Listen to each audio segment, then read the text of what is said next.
Hey, Scott, thanks for joining us on our Ask a Season Leader interviews here. How's it going? Good. You? I'm doing really good. Where are you at right now? I think you're down south rodeoing, right? Yep. I'm actually in Waco, Texas, at my first rodeo for the start of 2020 season. Wow. So not many people know this, that the season actually starts a lot earlier than the new year. Can you kind of explain when the changeover happens between the old season and the new season? So yeah, in rodeo, it's there's no big long pause or a time off. The season ends on September 30th, and the new season for the next year starts October 1st. So yeah, there's no days off. It's a straight changeover. Um, some of us don't go as hard right off the start. Some guys they start October 1st and go whole next year right all together. But I kind of will take a break. I'll go to this one, then I'll go back home for the months till December in Vegas, and then I'll go back down in January and start my. Is that something you do to kind of rest your body a little bit, or just kind of mentally take a little break?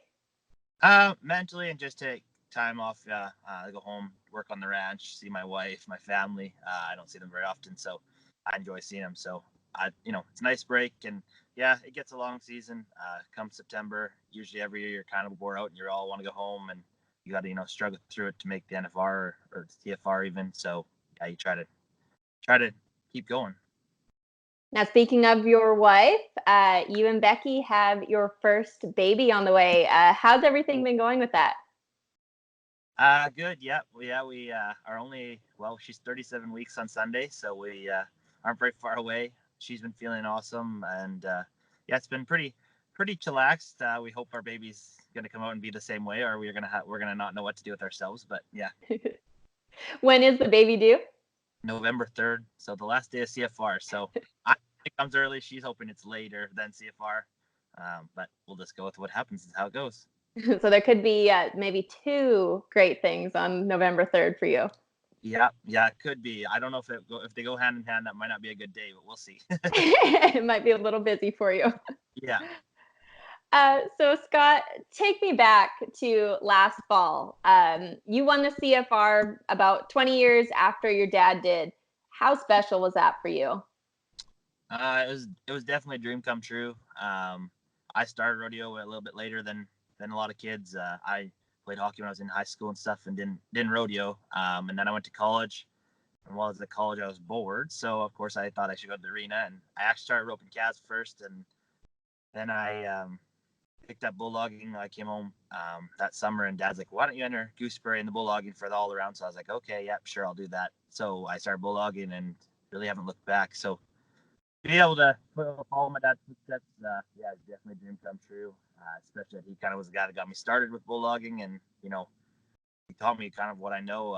We did a lot of practicing in an alleyway in the yard that, yeah, no one seen me, and I just slid steers up and down the alleyway and threw them down. And so yeah, it was a dream come true. And I mean, I've wanted to do it all my life. I just didn't start till I was older. Then you got to go to NFR shortly after that. That would have been your second NFR, and you finished fourth in the world. Can you tell me about those 10 days and what that experience means for you? Yeah, so last year, actually, my NFR did not start like I wanted it. I had a horse malfunction the first day, and then the second day got a little better, and the third day, everything was back to normal. We're not really sure what had happened, but it didn't work properly.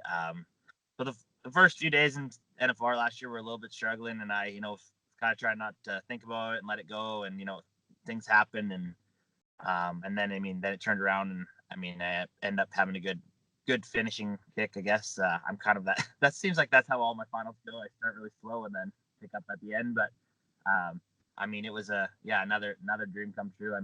Even make the NFR is one thing, then to end up fourth in the world is another great accomplishment.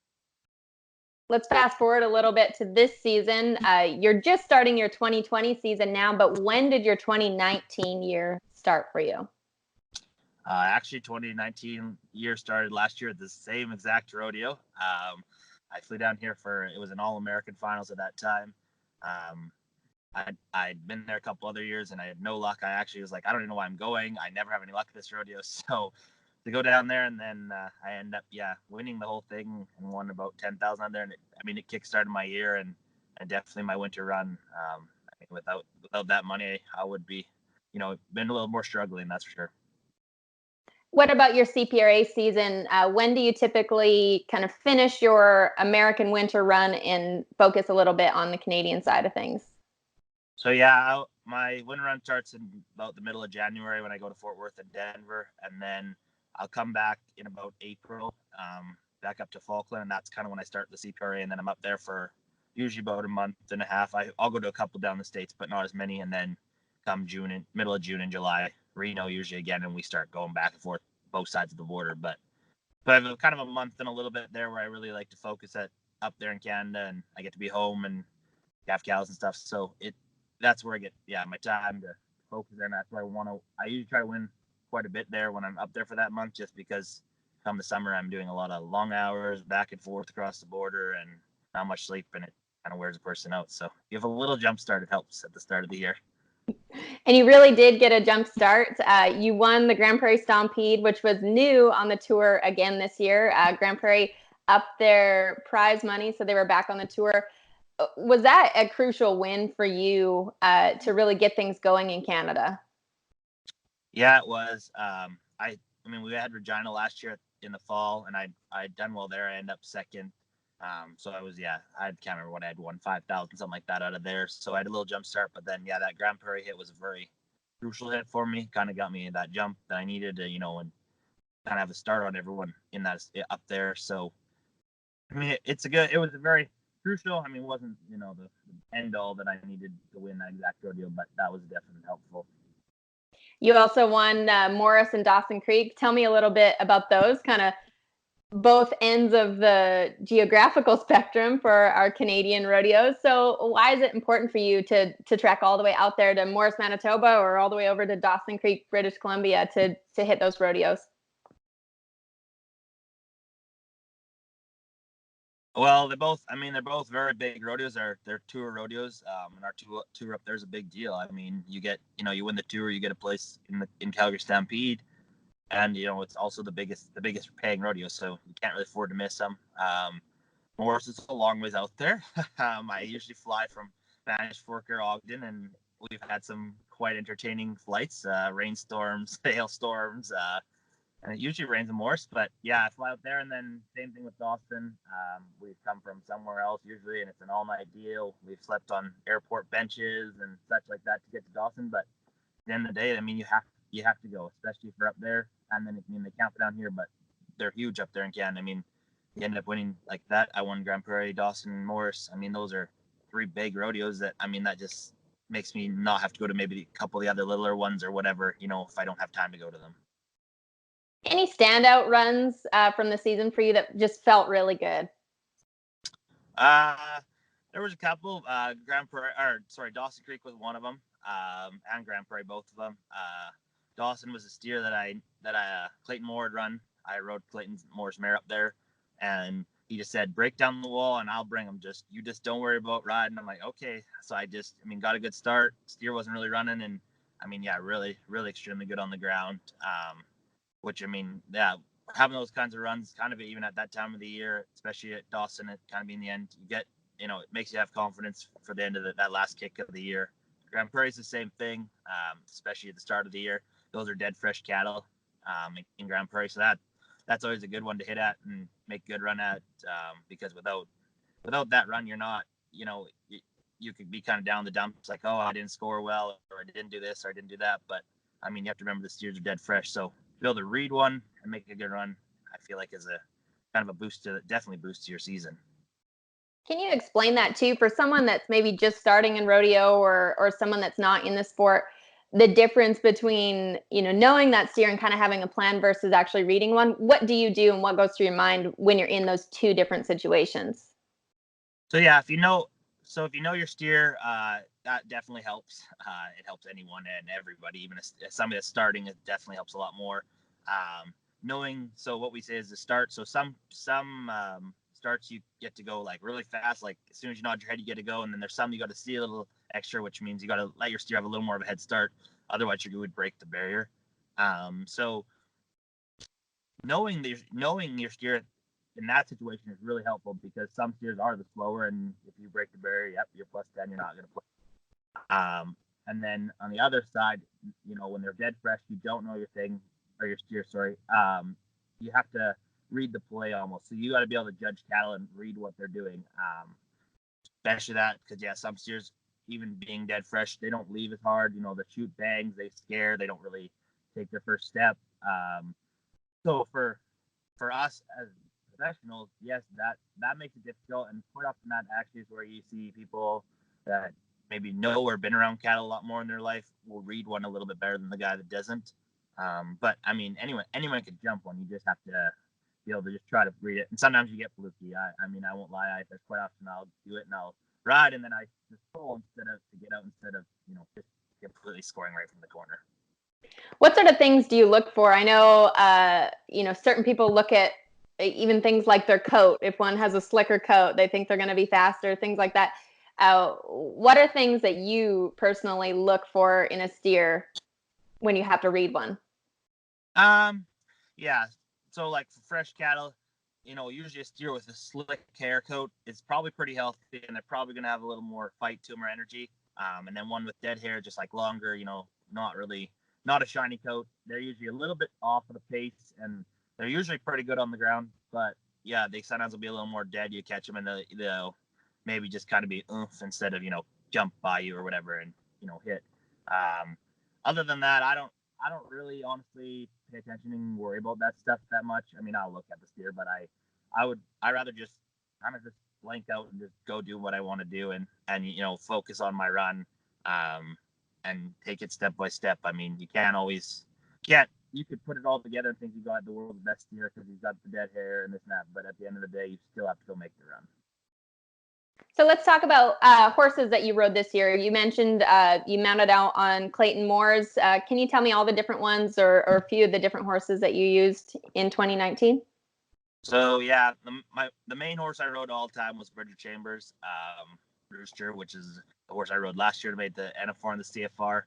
I rode him, majority of the year. I also rode Tanner Milan's horse, Bumps, that he just bought from Morgan Grant last year. Clayton Moore's mare I rode up there. Tyson, which is Curtis Cassie's horse, which horse of the year. I rode him last year and won Canada, and then I rode him at the NFR. Also a very nice horse. And then I rode a couple others.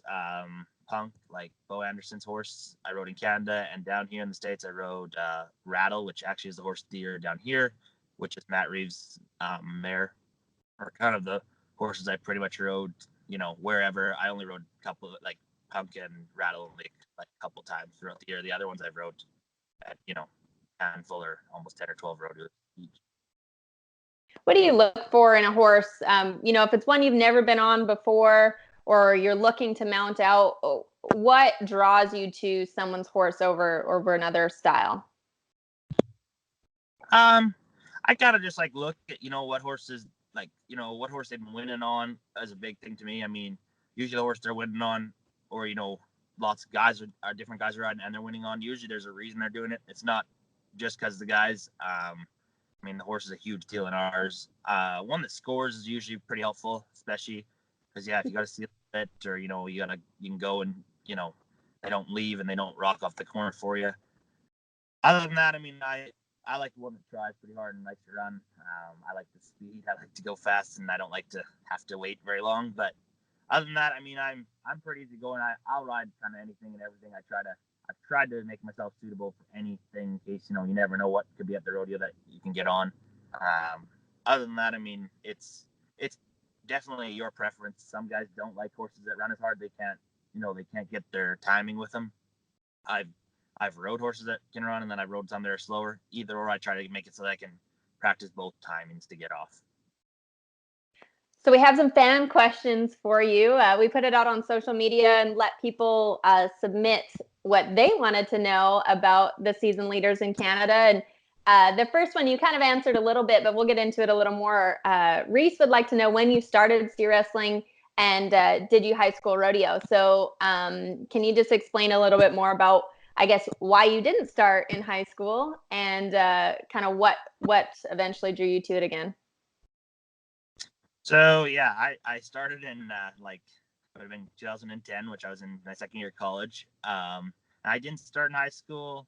I also was very little in high school. I was like 5 foot, maybe 8. I could walk into the volleyball net, not having to duck. So I wasn't very tall, and I didn't really know if I was ever going to grow. Let's be honest. So I didn't ever attempt bulldogging. I mean, I definitely went to practices and whatever and helped my cousins and stuff, and I would grab the odd steer, and usually I just end up being smeared against the wall because I'd been picking up and off I'd go. Um, so yeah, I didn't start till I was older, but I think it benefited a little bit just because of my knees. They were still growing. I still was, I guess, yeah, my joint stuff weren't all perfectly healed. So I definitely didn't hurt knees or ankles maybe as much as I should have. And I played hockey, so I mean, hockey took over my life since I was probably in grade 6 or 7 when you play every weekend. 3 days a week you practice. And I mean, yeah, the reason I came back to rodeo is because it's in my genes, and I always wanted to rodeo, but I just didn't ever get, I guess, started on it as soon as as soon as some people did. Sam submitted a question, and they would like to know, what's your fastest time? My fastest time was 3:1. That was actually, to be honest, I don't remember exactly the pro rodeo, but I did it also in the amateurs at Meadow Lake. It was a crazy day actually. The night before I had hit a moose and rode a truck off. Lucky we didn't actually get hurt, and then I went to the rodeo and ended up being 3:1. And honestly, I don't remember the run, and it kind of was just a blur. And yeah, announced 3:1, and I just walked out of the arena. I didn't really realize that the time or nothing really was working in my brain that day. Yeah, that's okay, as long as you can be fast. Yeah, exactly. Gage would like to know if you would rather draw a steer that sets up at rodeos or one that runs really hard and fast. Definitely the one that sets up. The ones that run and try hard, they're good if they're good on the ground, but you also have to be riding a real fast horse and get the perfect start to catch him, to place. One that lets off is a little more suitable, just because you're going to catch him right there. And I mean, you have a little extra time to, you can kind of turn him or, fumble around with him if you have to get him tipped over and be quick still. I definitely like the ones that let off a little bit. Not the ones that stop dead, but ones that let off a little bit. They're usually your money steers because you can catch them right there, and you get you can miss the barrier kick, but they're not going to outrun you. They're just going to be right there cutting off. Tyler would like to know, have you ever had a bad injury? And if so, what happened? So, yes, actually, my first year I was going down to the States. I was in Salinas, California. I made a run. Salinas is a different one where the steer's got a big head start, so you got to ride out there and catch him. And the steer was just running along, and I jumped out to catch him, and I caught him. And when I caught him, the steer just kind of stepped towards the hazer and just went right, and my entire pec major and minor both tore off. I threw the steer down, made the short round, and didn't even actually know my shoulder got hurt, but I didn't really know anything was wrong. And then I went down saddle, and I reached up to grab the saddle off the back doors and couldn't actually put my arm above my head. Took the saddle off and then went to sports med, and they looked at it, and there was a doctor on the site. He's like, "You're done. You can't go tomorrow." So I went home and had surgery. So I actually had 3 screws in my right arm, and they used pig mesh, and they mesh your tendons and ligaments and every other thing that's in that pec back across, and it got to regrow onto your bone. So that's the major one I've had. That's knock on wood, the only one I've had that's that major. That was 9 months of recovery until I was back. Some people come back earlier, but I wanted to make sure it was good and healthy, and I tried to do all the exercises and stay on it with physio, just so that I hopefully could last longer and not have to be back, with the same injury. Now, if I recall correctly, you made CFR that year as well and had to turn out, right? Yes. Yeah, when I actually tore my pec that year, I was leading Canada by quite a ways. They didn't catch up to me or pass me till the middle of August. And yeah, I ended up going. I would have went into the CFR 9th that year, but actually my trialing partner Jesse Laws got to take my spot, which at the end of the day was, to me, I was happy, and I was more happy that it was him going than anybody else's trialing partner. So. Was it worth it in the end to take that time off and sacrifice that one qualification? Yeah, for sure. I mean, there was no way I would have been able to come back in time. I was only going to be 2.5, 3 months after my surgery. So definitely wasn't going to be healed. And I mean, I don't regret any of it. It was nice. I mean, it was happy to be at home and not rodeoing, but it was a good break, and I, it cleared my head and everything like that. So, I mean, I was not maybe at the most mentally strong time at that time of the year. I had lost my mom the year before, so I was still kind of fighting my head and trying to get straight. So it was just nice to be at home with my family, work on the ranch, and kind of clear my head. And then when I came back, I came back with a little bit of a vengeance. Let's talk about the mental game in rodeo. Obviously, you had something happen personally that affected you and spilled over into rodeo, or could have affected you and spilled over. Can you talk about some of the things that you do mentally to stay strong at all of the rodeos that you go to in a year? Yeah, so yeah, I mean, when I talk to younger kids or people that I'm trying to help, I say this sport is 99% mental and 1% physical. You have to be mentally strong. I mean, without mentally strong, usually you give in and you start getting down on yourself, or you fight your head, or you start second guessing. I mean, to me, my few things I do is I try to just stay positive the whole time. Our number one goal in our truck is you might make a bad run, know what you did, fix it for the next run, and you have 5 minutes to get over it, I mean, they're not going to let you keep going. I mean, they'll like Canada Bridge that I travel with. I mean, it's you have 5 minutes. We say you have 5 minutes to pout, and then got to get over it. And like, we're good about harassing each other and picking each other but until somebody gets better or whatever. And I mean, other than that, I mean, I try to enjoy it. I mean, like, I feel like we're pretty lucky people that get to rodeo, gone that much, and down the road, I get to see a lot of the world, or I guess U.S. and Canada in a year. And I mean, lots of people don't ever get the chance to do it, so you just gotta stay positive. And I mean, when it comes to the bulldogging side, you just gotta take. To me, I take everyone one at a time. Each rodeo is its own. It's no different than even actually at the CFR or the NFR. Every round is its own rodeo.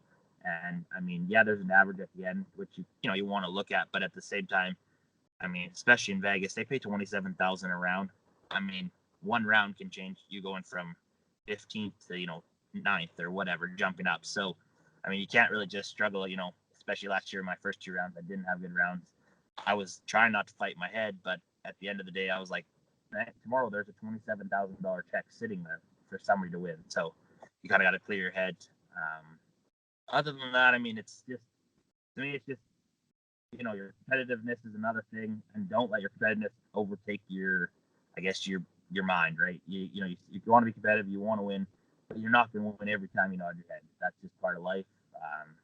And that's how it is. I mean, I just was in Waco last night, rode by Steer in the gates. I literally hit the end of the arena, and I was like, there's no point in being mad, because there was no way I could fix anything that just happened. Like, there's other things involved in our sport where animals don't always be the same as they are. Horses don't always act the same as they are.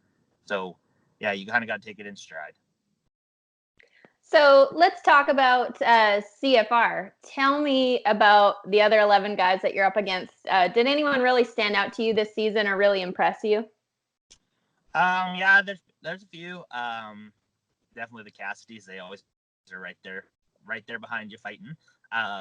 Tanner Bruner had a fairly good season up here. He's from Kansas, Texas. Very, very, very good guy. Bulldogs very well. Stephen Calling is another one. I went against him last year right till the bitter end to win Canada. And other than that, the other ones, I mean, they're no layup, and they're not going to just give it to you easily.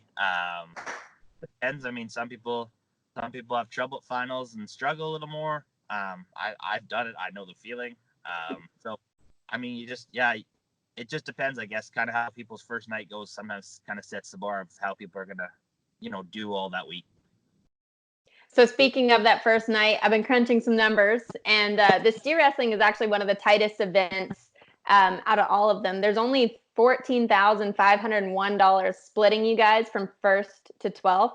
And there are, looking at my stats here, four guys behind you that I've got both the Cassidys. If they win third in the round, they could overtake your current dollar earnings. And then if Tanner Bruner and Jason Thomas were able to win the round, they'd have enough to surpass you.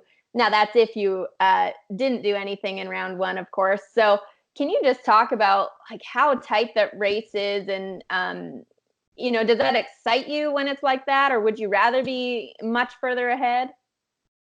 Yeah. So, yeah, I mean, it that tight race, and I mean, the bulldogging has always been a tight event. I mean, there's definitely they're handy. Everyone's handy in the event.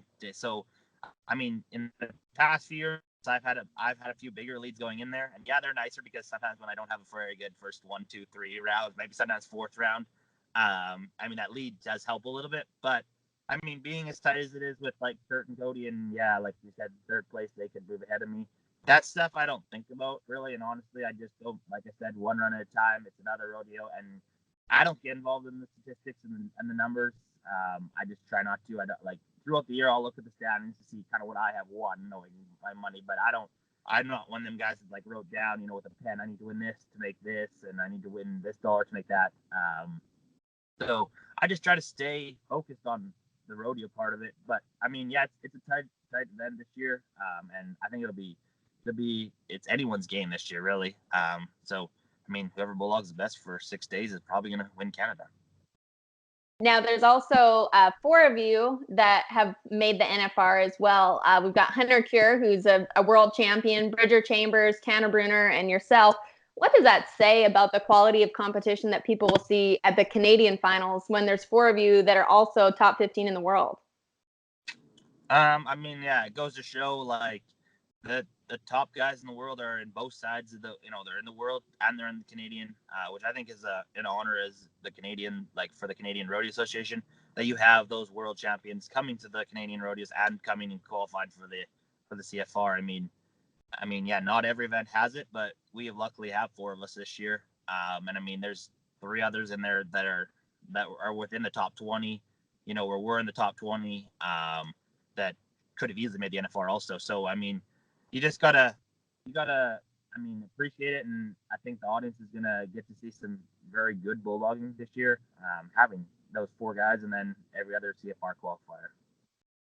Let's talk steers a little bit. Who's the contractor for them this year, and how are they split up from day to day? I know you've got a couple different pens that you work with.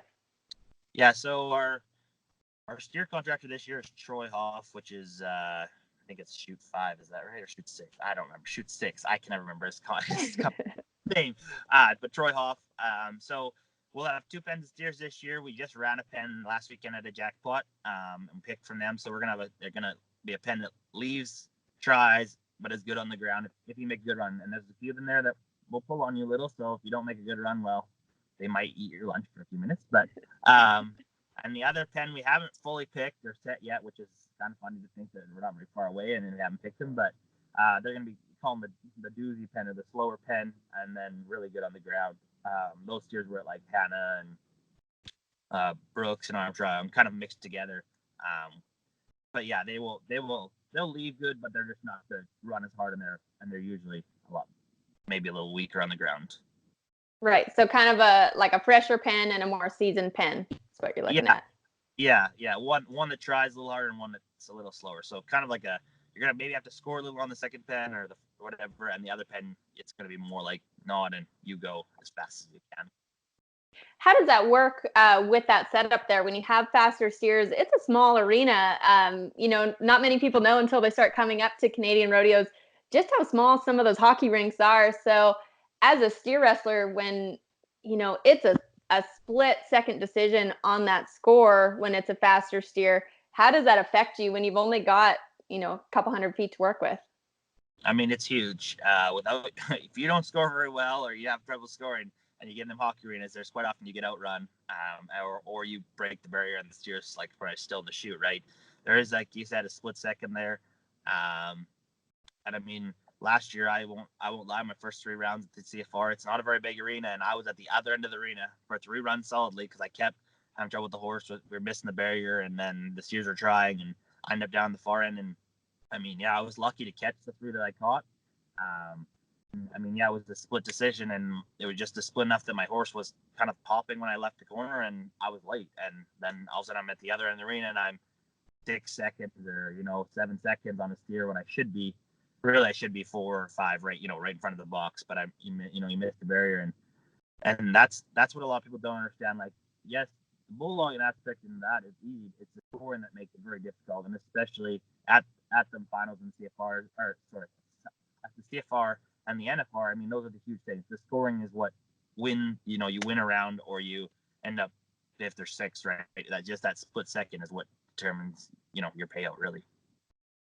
So you talked about earlier, horse is very important for you, especially on the scoring end. What horse are you going to use at the CFR? I'll be riding Tyson, Curtis Gassie's horse of the year. I think actually that horse will go 5 times in one night. Wow. I think he's gonna have 5 guys on, is what it sounds like, and then I will actually be taking him with me and Kurt, I guess, to or that's what I'll ride down there. Very nice horse, and I get along with him really well. Nice part about him is if you go or in the gate, you go and you're like, oh, I'm a little early, you can pull on him, and he'll kind of he pushes his way through, but he doesn't like rare or pop. He just stays flat and keep pushing through, which I did last year. That's how I got out on my 6th year to win Canada. But that's one thing about him that I like. I do have a tendency, I won't lie, that I go and pull. It's a bad habit. I do it. I can't fix it. But yeah, so that's the horse I'll be riding up there and down the NFR. I love the horse. I get along with him really well. So basically, you need a horse that can idle a little bit instead of just stopping dead or popping up. Yeah, exactly. And that's what I have trouble with. The odd one will pop up. We saw that last year going down the alley at Pinoca. That one does that sometimes if you pull. So. How do you handle sharing a horse like that? Especially, there's only 12 guys at CFR, and if 5 of you are on them, it's going to be quick changes between guys. So how do you handle that when you're in an extremely high pressure situation? You probably have to wait for someone to use the horse before you, and then quickly change those stirrups and hop on and go. How does that affect you and your mental game when you're competing? So yeah, I mean, lots of people are like, oh, how do you stay focused? I don't really actually notice it, to be honest. I feel like it's just another rodeo, and especially in our event, it happens a lot where you change horses and you have 4 guys or 5 guys on a horse at a rodeo, so you kind of get used to it. I mean, yeah, the first day, for instance, I will go last, and there'll be 4 other guys on them before me. So I'll probably be helping, switch stirrups and get the horse ready so they can go or whatever. And then when it comes to me, I want to switch my stirrups. I want to get on, and then I just kind of take a second or breath and just relax, like just whoa, like it's your time. I had a couple older guys one time tell me, my first year at CFR, I was kind of nervous, and I thought I had to get in the box because we're on the time clock, whatever. And they're like, you paid all year to be here, and you made it here. You take as much time as you want. Like, the judges are on your case, but you deserve to be here. You take your time. If your horse doesn't stand straight or how you want them, you fix it. Don't just nod your head. And I mean, since then, that's definitely one huge thing I've taken was just take your time. You deserve to be there. You earned your way here. So I mean, I don't think your 35 seconds or 45 seconds they want you to have in the box should make or break your run or your championship. Now, you mentioned and brought up a good point. On night 1, you will go last. So Tyson will go 4 times before you. How does that horse handle those back-to-back runs like that? Does he get more excited, or does he stay pretty calm and cool? For him, it's crazy. He stays calm and cool. He'll be pumped up after the run, his run or whatever, and then he'll come back and usually he'll get a kind of a breather.